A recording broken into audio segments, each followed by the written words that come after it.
Hi YouTubers, it's Evan X for us. We part 2 of the 10 years since I started smoking video. So welcome back to the video. So I just uploaded part 1. Pretty cool, nice big ass video like a big ass cigar. So where we left off was health problems. So I wanted to discuss what I've noticed health wise now. So let's jump right back into the video.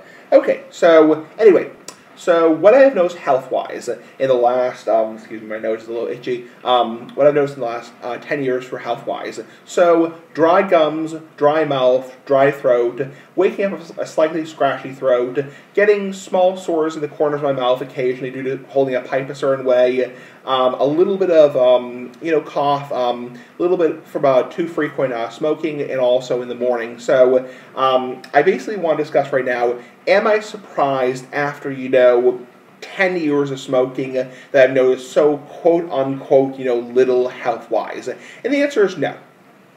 I'm not surprised after, 10 years that I, have noticed, so little health-wise. I mean, the problems I have, like I said before, is the biggest thing I can attribute to smoking is dryness and irritation. So dryness and irritation. I definitely have dryness in my gums. I definitely have a little bit of a scratchy throat. I have to clear my throat a little bit more often. My gums are a little bit puffy. My doctors have said that. So I'm not surprised I'm not coughing up blood. My gums aren't falling out. My teeth aren't falling out, because in general, that kind of stuff takes at least, I would say, at least 21 years, if not longer. So 20, 30, 40 years.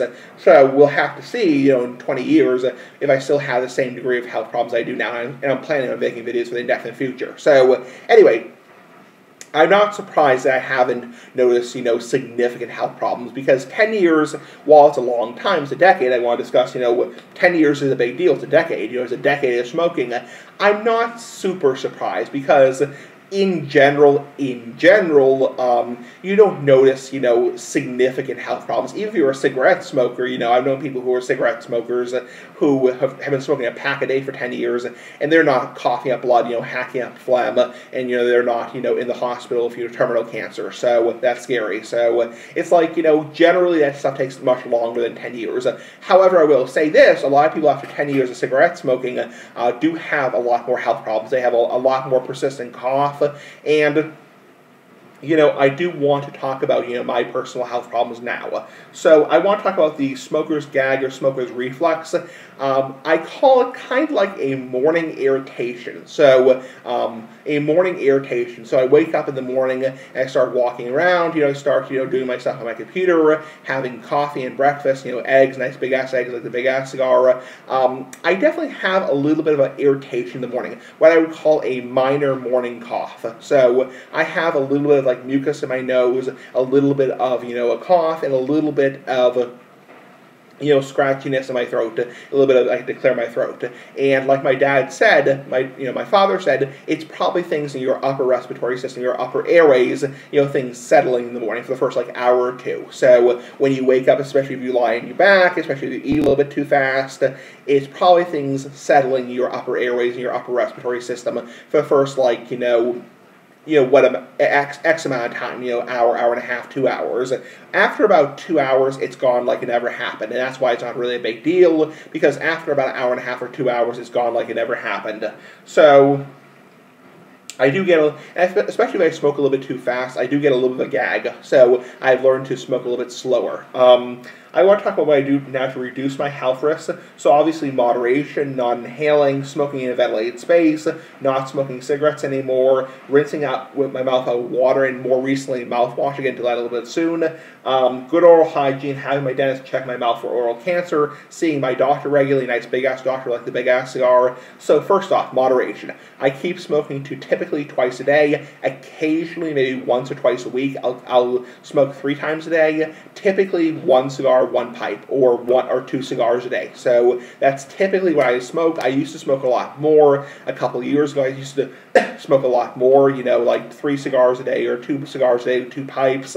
I've cut down heavily because I noticed that when I was smoking too much, I noticed I got a pretty pretty persistent cough. So I am definitely cutting down and definitely, cutting my smoking dramatically, because I notice I do get a pretty bad cough if I smoke too much, especially like 3 cigars a day. I mean, that's a lot of tobacco smoke to be in your mouth and also in your lungs.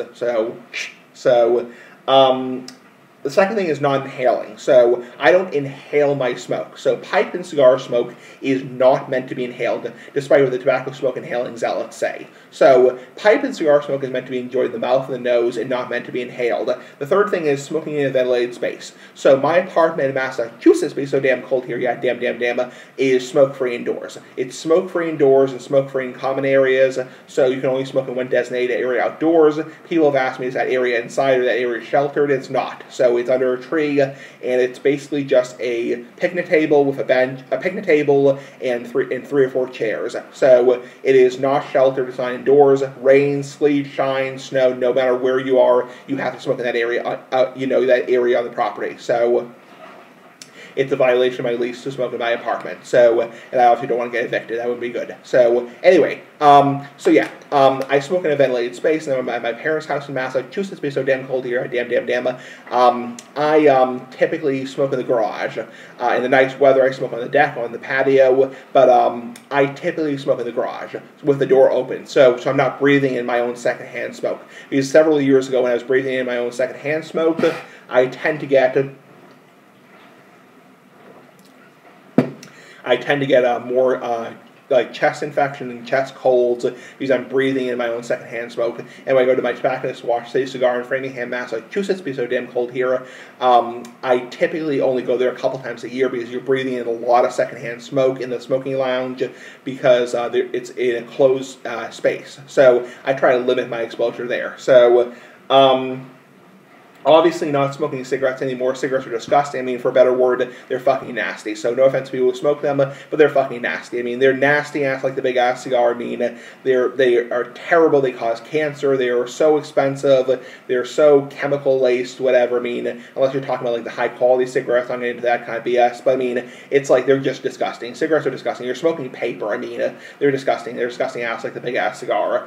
Obviously, I rinse my mouth with water. I've been recently, over the last few months, I've been rinsing my mouth with mouthwash, mainly to get rid of the taste and the smell in my mouth, the pipe and cigar smoker's breath, the cigar breath. So I've been using mouthwash now. It's a little bit more expensive for me, but it's worth it. So I rinse my mouth with mouthwash every time I smoke. So instead of rinsing with mouthwash twice a day, I rinse with mouthwash 4 times a day or 5 times a day. So, and I also maintain very good oral hygiene. So I brush my teeth twice a day. I brush for 2 minutes.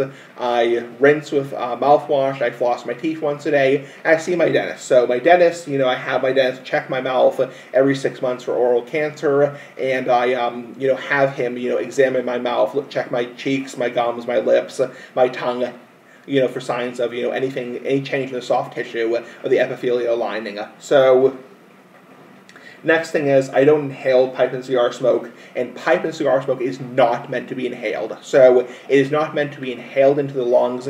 It's meant to be puffed and enjoyed in the mouth and the nose. So there are some people on YouTube, I call them the tobacco smoke inhaling zealots, and like fascists, fanatic, extremists, whatever you want to call them, Nazis, whatever, and they think, all smoke is meant to be inhaled. It's not meant to be inhaled. The people who are inhaling pipe and cigar smoke are typically cigarette smokers, current or former, or marijuana smokers, or drug addicts, or people who are hookah smokers. So pipe and cigar smoke is too harsh. It'll make you cough your effing brains out, so your fucking brains out, whatever. So it's not meant to be inhaled. So I don't inhale pipe and cigar smoke. What my doctors and dentists have said about my smoking, my dentist has said, and I'm not going to use his name, that's his confidentiality, he has said, your gums do look a little puffy. The last time I went to my dentist, he said, your gums do look a little puffy in places. I'm sure you and the hygienist have talked about flossing. He said, my doctor has said, my doctor, who's a woman, has said that I have good lungs. She's listened to my lungs, and they sound good overall. Get a little bit of a dry mouth, just drinking water. What my dentist has said, I'm not going to use his name, obviously, that's his confidentiality, as of my teeth, my gums, my oral health, as of as of fall of 2018. So last time I saw my dentist was in November 2018. He said, your mouth looks good, teeth look good. The hygienist said you do a good job in your teeth. He said your gums do look a little puffy, puffy in places, but aside from that, he said, you and the hygienist talked about flossing, but you have nothing that would cause for alarm right now. Knock on wood. That's good. Now my doctor, nice big ass doctor, what has she said about my health overall? I'm not going to use her name. That's her confidentiality.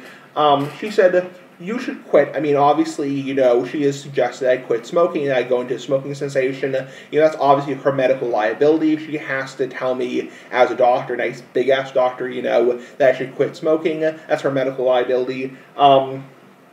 She said, your lungs sound fine. I do, in the last year, have developed high blood pressure, mostly due to my weight, not due to the fact that I smoke. So, she said, quitting smoking would potentially, quote unquote, potentially help your blood pressure, but that's more spectacle. So right now she thinks it's weight related, that I have high blood pressure, so I'm on blood pressure medication. So I want to talk about the biggest thing I can attribute to pipe and cigar smoking in terms of my health. Basically, the biggest thing I can attribute to pipe and cigar smoking in terms of my health is dry gums, dry mouth, dry throat, and a little bit of a cough. So, dry gums, dry mouth, just dryness in my mouth. The tissue in my mouth is a little dry, so I make sure to drink plenty of water. That's something that Brain Dog on my channel said a long time ago, is to drink plenty of water because you don't want the tissue to get too dry, because that can lead to cancer cell production. So, drinking plenty of water and making sure your epithelial tissue is moist and wet. Just overall dryness and a little bit of like irritation in my throat from smoking. So that's the biggest thing I attribute to health. What I notice in my daily life in terms of smoking, or how smoking has affected my daily life, my throat is more dry and sensitive. So I would say my throat is a little bit more dry and sensitive to like hot and cold foods. My mouth, my teeth are a little bit more sensitive to hot and cold foods, like not spicy foods, but like foods that are like hot, like if I have like temperature hot, and like cold foods like ice cream, like big ass ice cream, like a big ass cigar. So I definitely notice my my teeth are a little bit more sensitive, my gums are a little bit more sensitive because the tissue's a little bit irritated. So I notice if I smoke too frequently, like I said before, I do get a little bit of a cough in the morning, so I do try to keep my smoking to moderation, but I do get a little bit of like what I would call like a morning irritation, morning cough from smoking, so that's something I've noticed in the last couple of years. So what health problems don't I have? We're almost done with page 2. I don't have shortness of breath, I don't have wheezing, I don't have regular chest infections or colds, I don't have yellow teeth, I don't have stained fingernails, my taste and smell hasn't been altered at all, etc., etc. So my taste and smell has been altered. I can still taste things perfectly fine. I know a lot of cigarette smokers say food tastes more bland to them, but there's been no change in my taste and smell over the last 10 years, knock on wood. My fingernails aren't stained, my fingernails are fine, everyone should cut their fingernails, but that's gross if you don't. It's really effing gross if you don't. So, my fingernails aren't stained at all, maybe a little bit, but nothing that would even be noticeable. So, my teeth aren't yellow, makes it look like they're a little yellow because the lighting in my apartment, but my teeth aren't yellow at all. I don't have regular colds and chest infections. I probably get sick once or twice a year at the most, so maybe even a little bit less. I haven't been sick in like over 6 months, so I don't get like, pneumonia and bronchitis, and like I don't have like emphysema symptoms, I'm not getting like, constantly sick all the time, sick ass like the big ass cigar. I don't get like chest colds all the time. I don't have wheezing, or shortness of breath, so I'm not like that. So it's a little bit harder moving around. That's mostly due to my weight. So carrying around like 50 or 60 extra pounds, I do, have a little bit of trouble moving around. That's more likely due to weight. So carrying around extra weight. We are done with page 2. Next thing I want to talk about is I want to make a point that I've noticed very little health-wise. I mean, considering how many tobacco products I've tried, considering, how much I've done in the last, 10 years, the amount of shit I've done in the last 10 years, the amount of shit, I've noticed pretty little health-wise. I mean, I mean, compared to some people have noticed less, some people have noticed much more. So I've noticed very little. Now I want to split the video again. This is the end of part 2 of the video, and the next part we're going to talk about section 3 of the video. So, Big Ass Cigar for Life, and I will see you in part 3 of the video, Big Ass Cigar for Life.